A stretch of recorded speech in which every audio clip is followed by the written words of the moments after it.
मतदार आला तर त्यांनी यामध्ये 4 वोट दाबायचे आहेत. ह्या प्रभागाला 1 वोट करायचं, ह्या प्रभागाला 1 वोट, ह्या प्रभागाला 1 आणि ह्या.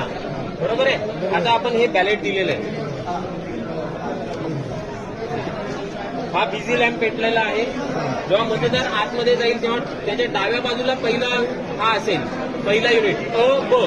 नंतर उजव्या साईडला, म्हणजे आता तुम्ही मतदार आहात असंच अ ब क ड, तुमच्या डाव्या साईडला हीच पहिले आधी असणार आहे. त्याच्यानंतर तुम्ही यामधला एक कोणताही उमेदवार निवडा, दाबा बटन. त्याच्या समोरचा लाईट सुरू झालेला आहे. याच्यातला निवडा किंवा कसं तुम्ही सिक्वेन्स अशी घ्या, असं क्रॉस घ्या, चालेल. करून बघा परत एकदा घ्या. आणि ड मधला पहिल्याला निवडलाय करा. अजून कसं करायचं तुम्हाला हे बघा, हा एक आहे. आता जर जेव्हा चौथा हा प्रेस करणार आहे दाबा, त्यावेळेस मशीनमधून आवाज येईल. त्यावेळेस मतदानाची प्रक्रिया पूर्ण झाली, म्हणजे एक मत ह्या मशीनमध्ये पडलेलं आहे.